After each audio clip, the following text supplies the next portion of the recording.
install, we're the ones that when we install it, we do the shock, right? You're not going to do anything. You've purchased the system. You are expecting us to come in and just like the unit itself take care of itself, for us to take care of it. So when we install it and when we leave, the water coming out of your spigots, your faucets, is going to be clean. No, I mean, boy, if we require people to replace their plumbing, they don't need our system because you're talking about tens of thousands of dollars plumbing that have been in there forever. Our goal is to work with what we have, right? So we have your old plumbing or your new plumbing, and our system gets put in place, and we make sure that whether it's old or new plumbing, that our system provides clean water after we install it.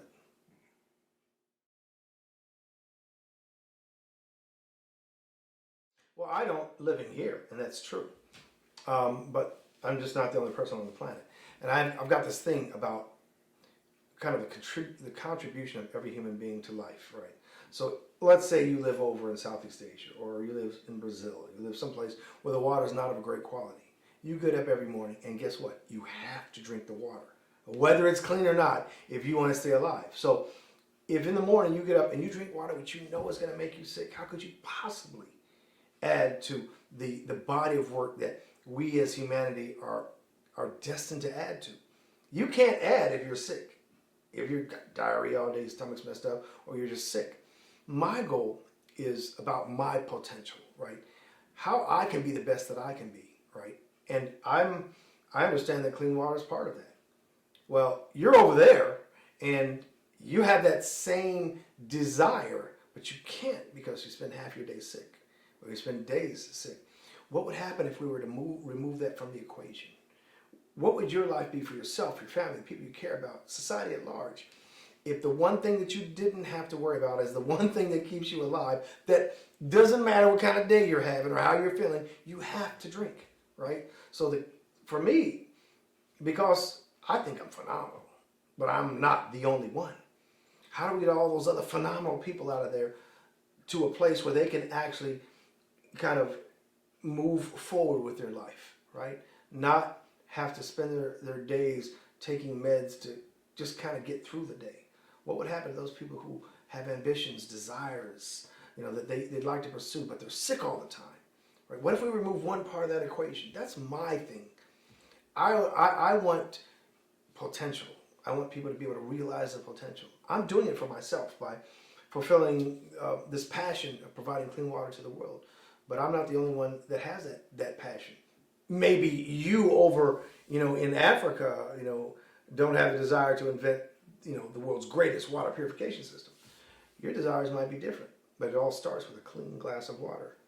So if in the morning you drink that clean glass of water and you are able to then go ahead and self-express through the course of your day, what will you be able to accomplish, right? That's what I want to see. As a passionate individual about the things that I do on a daily basis, the people that I like the most are the people that have passion about their lives. It doesn't matter what it is. Whatever it is that you like doing, right? Let it not be that clean water prevents you from doing that. And if it does, let me be the one to help remove that obstacle from your life so that you can go, along with myself and your passion, right? And express in your own way, whether it be art, whether it be philanthropic pursuits, right? Whether it's farming, whatever it is. Let you pursue that without concern or going through your day too sick to actually do a full day, or someone you care about so sick your mind is there, right? And you can't really focus on the things you're doing. I want to remove this. I have a thing that I've said for years since I started doing this. I said that I'd like to take over the world for 5 minutes, just 5 minutes, to solve this problem, then give it back to the world. Because if I can solve this problem, then it's almost like a reset button. Well, that's a longer problem. Now let me focus on solving these problems as an individual, whatever it is. I'm not expecting for you to come and help me live my life. This is my journey. What about your journey, right? And if a part of your journey can be fixed, then let's get it fixed. Now, granted, there's a lot of folks out there that don't care about that, right? Which is why they provide Band-Aids for, open, gaping wounds, right? I'm not looking to do that. I'm looking to solve this problem so that everyone else can get up, wake up, have a fresh, clean, safe, delicious, that's a relative term, glass of water, and go through their day and come out the other end of it, feeling as though they accomplished something other than just surviving.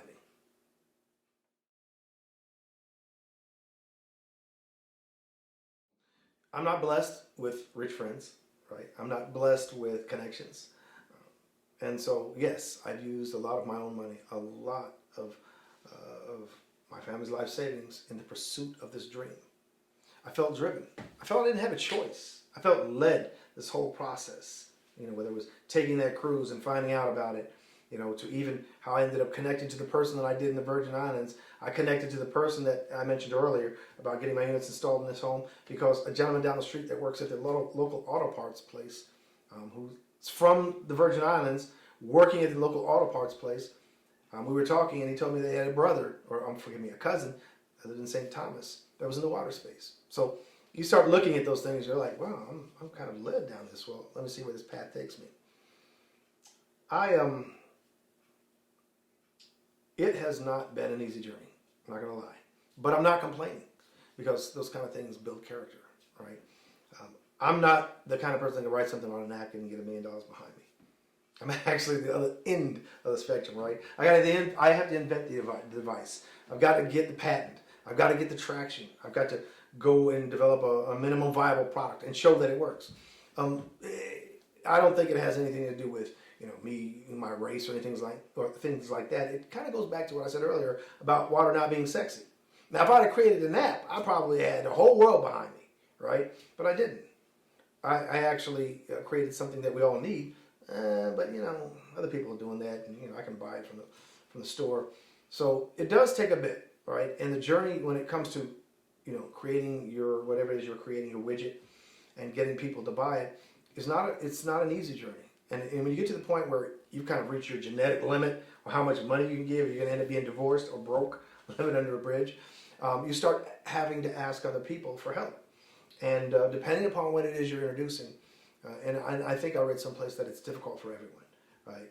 It takes a lot of work. And it's a difficult task, and in actuality, it's kind of an understatement. Difficult is not the appropriate word, and I don't even know if the word exists, right?